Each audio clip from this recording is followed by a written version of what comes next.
What? Oh, thank you. Thank you so much.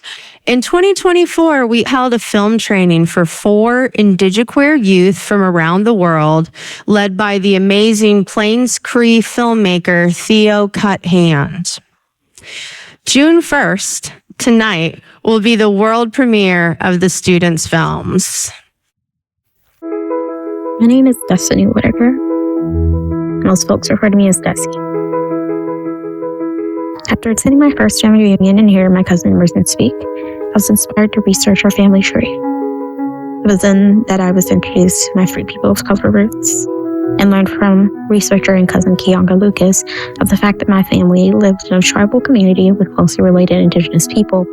My great-grandmother, Kalina, was amazing, and I wish I would have been able to meet her. And in my case, not only by record, but DNA, am I related to members of the Halawa, Lumbee, and Tuscarora tribe.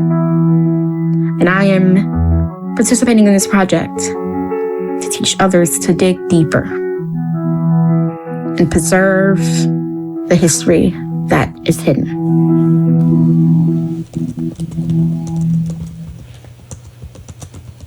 This is Pacifika Pride, a celebration of our LGBTQIA+ voices, our stories, and our truth. My name is Shivana Singh. I am the recipient of the 2012 Fiji Women's Rights Movement Women's Human Rights Defenders Award, and also the recipient of the Pacifika Queer Trailblazer Award at the 3rd Pacific Human Rights Conference on Soja.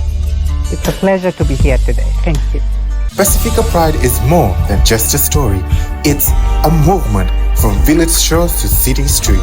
Hi, I'm Alex Lingieri, and queer person / homosexual victim, and currently I am the team leader for Today FM. Today hit music, Today FM rock. It's about managing the team, making sure that everybody does their job and everybody does a great job at it, stuff like that. So basically we have to be the Beyoncés of radio for the Pacific. Hi, my name is Tatiana Villegas. I am 23 years old. I am a Tlingit woman. I was born and raised in Seattle, and Seattle as a city and government really promotes Indigenous culture, but not Indigenous people or Indigenous sovereignty. And it made me start to think about urban Indigenous history and my own city of Seattle, and questioning, how did the Seattle Indian Center come to be? How did the Seattle Indian Health Board come to be? How did Daybreak Star come to be? Indians were held in such contempt and scorn at that time, especially with the Indian Relocation Act. There were a lot of American Indian women that were very concerned about what was happening to Indian people that were being dumped into the cities. Nonetheless, we're still going on. We still have continued to exist, and we continue to serve people. En mi cultura existe una historia del Kerrelai donde se sataniza. Kerrelai. Takuin muy kuai pech Kerrelai. Kei piirishi kima choni mahayut choni. Masu tumahayut nuka na pale ni pole. Tehima iniu kaliu tolo choni kaliu. Así nashinastuma. Pertenezco a una etnia indígena que se moviliza entre Colombia y Venezuela. Mi nombre es Yinet Molero. Soy indígena guayú y soy bisexual. Hoy me gustaría debatir un tema con las mayoras de mi familia y me atreveré a hacerlo. Hablaré sobre la diversidad sexual y qué piensan ellas sobre este tema. Somos indígenas y amamos la naturaleza y aceptamos todo lo que hay en ella. Yes, thank you. Thank you. Let's give her another round of applause for these wonderful films. All right, guys, we're going to be moving on to the film discussion portion of the event. Unfortunately, one of our film students could not make it here in person or virtually. So while we set up for our film discussion, we will play their remarks now. Here's 25-year-old Yinet Molero.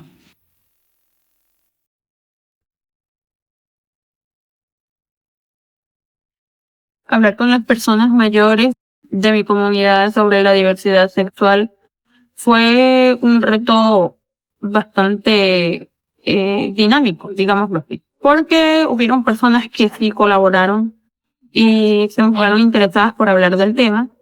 Y hubieron otras personas que simplemente se negaron y no quisieron participar en este proyecto, pero sin embargo, pues siempre estaban pendientes de qué se estaba haciendo.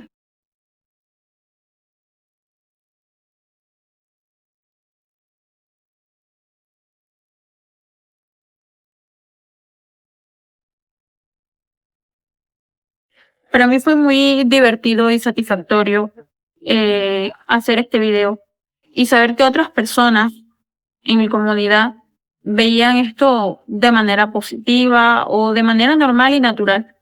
También fue muy satisfactorio y muy lindo saber que hay mayores y a pesar de que siempre les estuvieron diciendo que esto era malo, que esto era normal, me aceptaron y acogieron el equipo que grabó este video de una manera muy, muy cálida y muy atenta.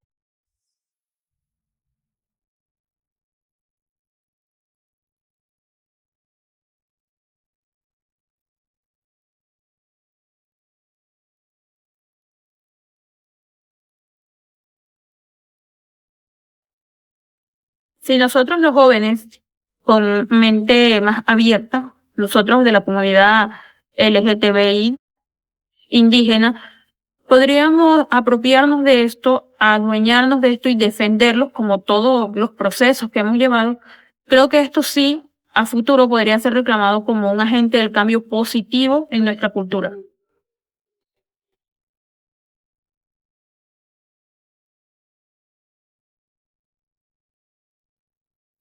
Mi trabajo sí desafía las creencias, pero en un aspecto positivo, creería yo, ya que todo cambio siempre, o la mayoría de las veces, es para bien. En mi caso, es para bien. Llevar a conocer historias o mitos, darle otra perspectiva a los mitos y historias, creo que sería algo bueno. Son historias que están olvidadas y siempre se les da el visto malo. Pero si investigamos más a fondo o lo vemos de otra manera, de la manera de la diversidad como yo lo veo, para mí es un desafío muy bueno. All right, now it's time for our discussion portion. If those who are here for the discussion, if our panelists can make their way to the stage, let's give it up for our panelists.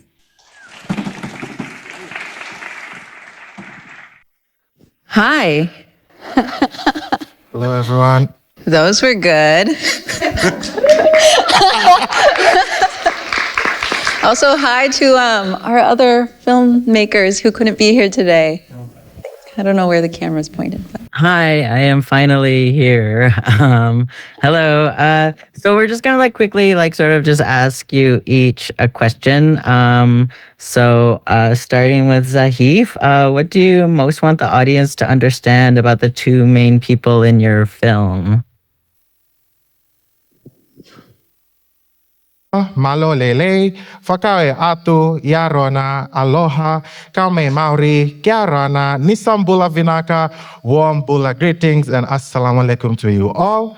My name is Mohammed Zahif. I'm a proud queer Muslim from the island of Fiji for mixed Rotuman and Indo-Fijian descendant.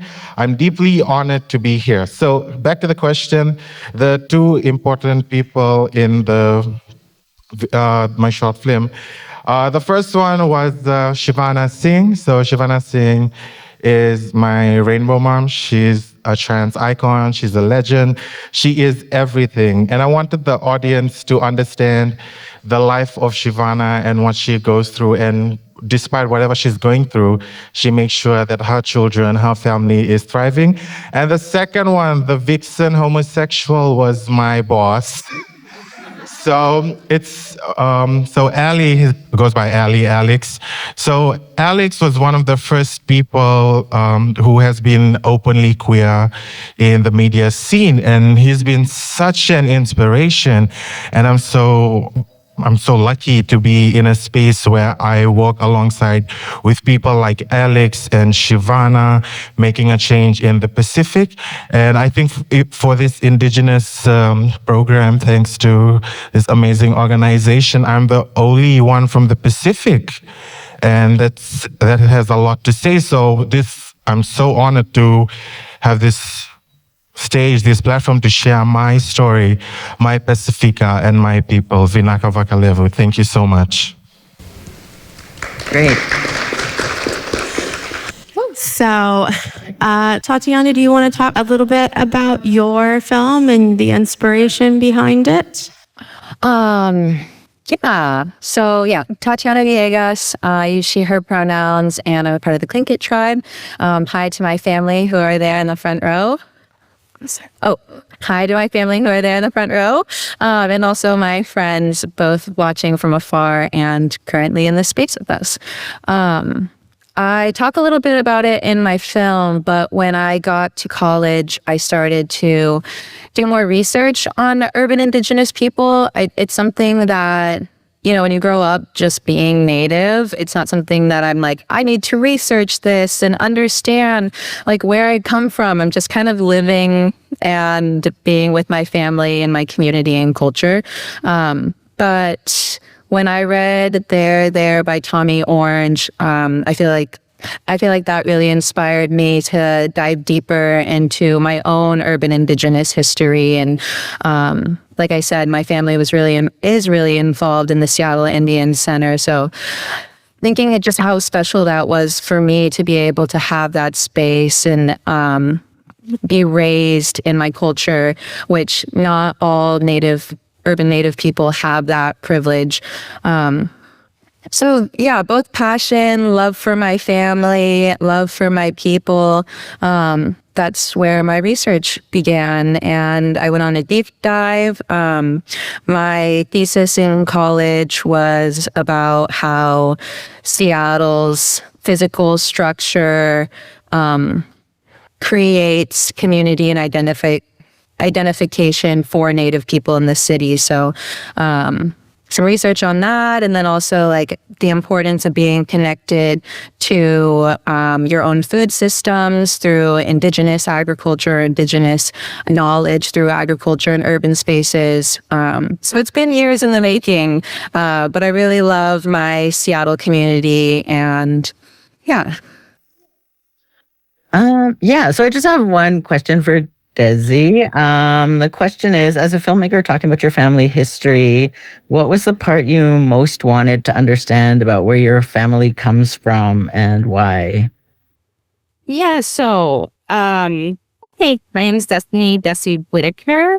I'm 23. I'm from Eastern North Carolina. I, at the time of submitting for this workshop, I lived in Williamson, which was only about 40 minutes away from Tillery, which is the tribal community, kind of around about where the tribes that my family is connected to are from.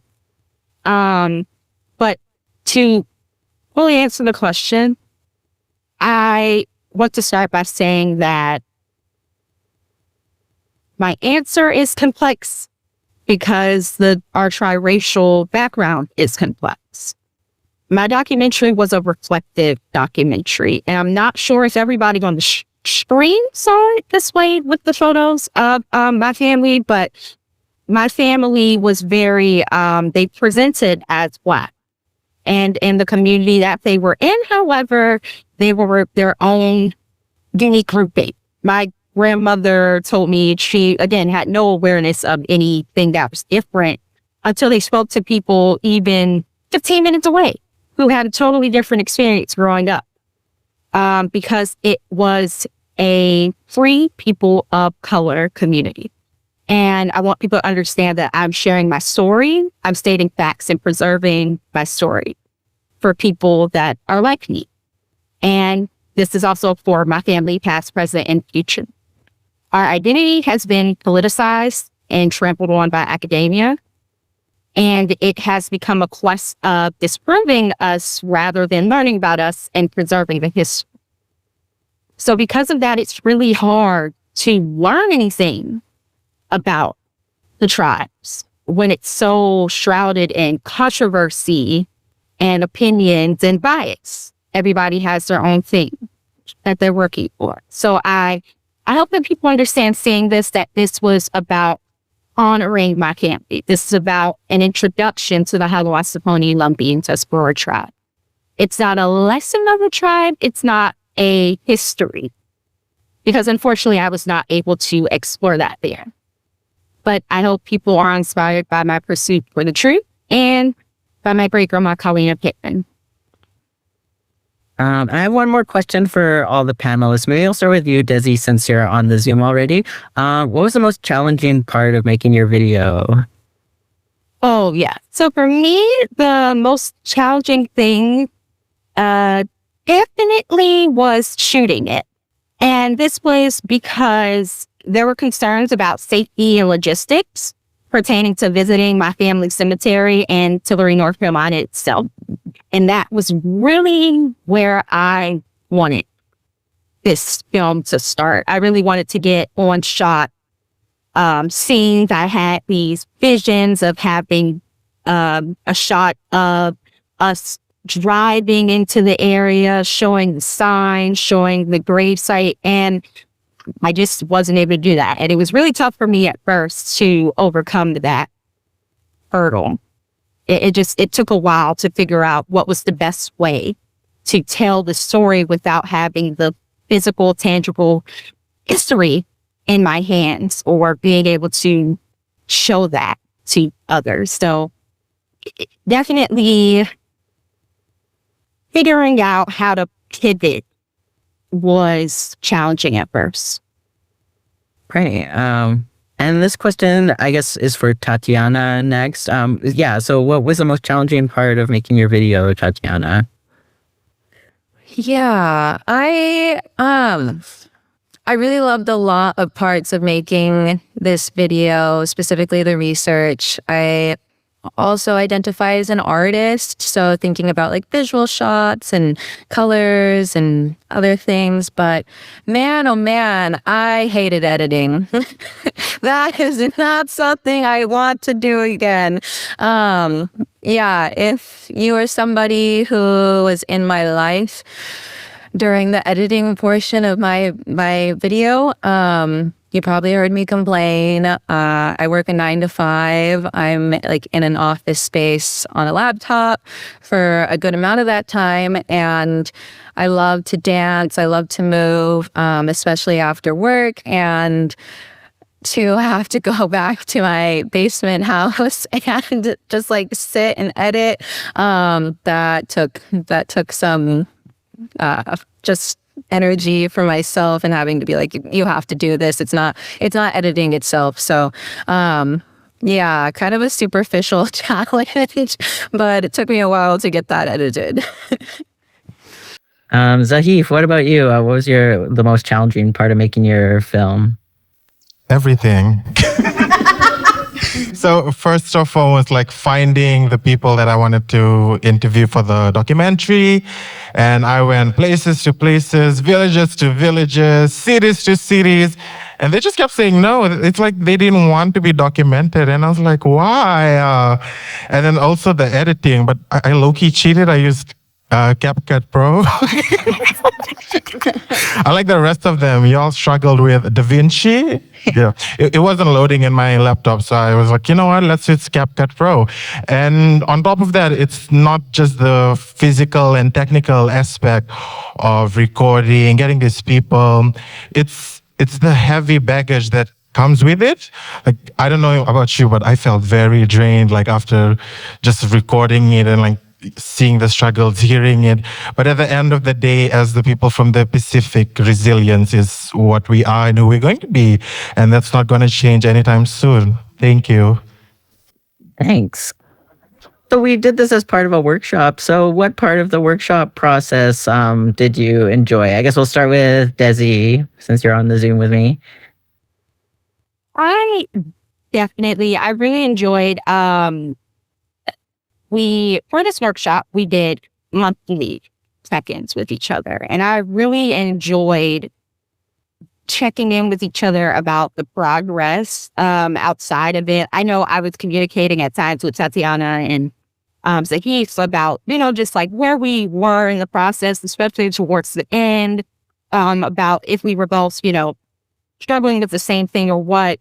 But along with that, also Theo was an amazing help, outside of the workshop meetings themselves. We also had Erica Tremblay. That was an amazing guest speaker for me because I never thought about storyboarding a documentary until that discussion. And I think that was a great first meeting.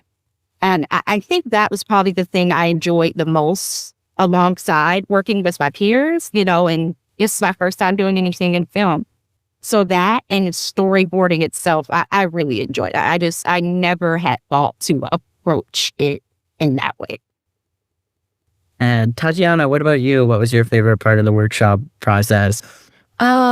Two things. The first being that it's been a minute since I have been in the film and photography world. I've kind of stepped out of it in 2019 and then got back into it, obviously with this film, but also some time in Arkansas and being inspired. So I think that the classes that we had re-inspired me and made me remember why I did really enjoy photography and film when I was younger. So that little spark was nice to feel again. And then I can't remember the guest speaker. If anyone else does, feel free to say their name. But one of our guest speakers were showing us some of their films and spoke about their thoughts on just how anybody can be an artist. And especially with this digital age, they said, what was the life of a lower income single mom in the South in 2012? Well, that might just seem like a photo that you're taking on a random day, but you're able to actually look into that, and that is like a form of documentation. So I was thinking, I don't know why that stuck with me so much, but I was just thinking about, I think we can have our own insecurities in the art that we produce, but everything really is art, or it's important to document. I have thousands of photos on my phone, if you look at it. So I don't know why that stuck with me so much, but I just thought that was really beautiful, that thought. Okay, well, thank you so much, everybody. And thanks for your films. Bye, Theo. So thank you so much. I'm sorry that we had to cut this a little short. We are going to have a reception, so you can come speak with the filmmakers some more. I did want to add, though, that something that we're continuing on to do is we are here to help these wonderful filmmakers do other film screenings, maybe get into festivals if that's of interest. So this wasn't just, oh, right, we trained you, now we showed your films. We want to continue to help them grow throughout their career, which then brings me to the ask that I have to make, which is to donate money.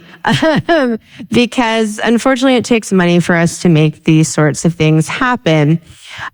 We also have some amazing merchandise out in the lobby for sale. And we have an online raffle going. Today is the last day to get tickets.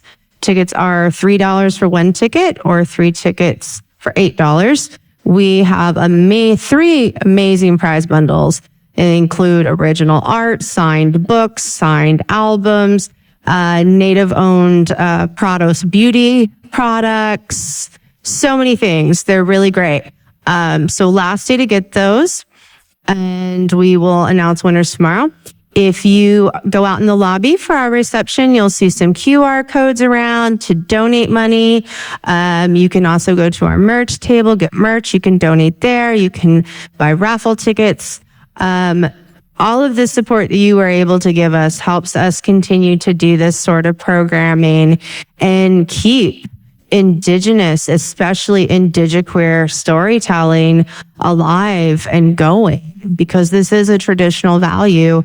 And, we're here and we're not going anywhere, and our stories need to be told. So thank you once again to Theo and Destiny, Tatiana and Zahif, and to all of you out there. Please go out, go get some delicious Palestinian food.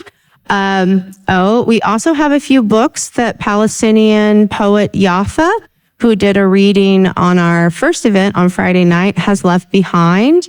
They're a pay what you wish. They are across from our merchandise table. So go enjoy yourselves, and then we'll be back in here at 7:30 for all the music and the dancing. So thank you.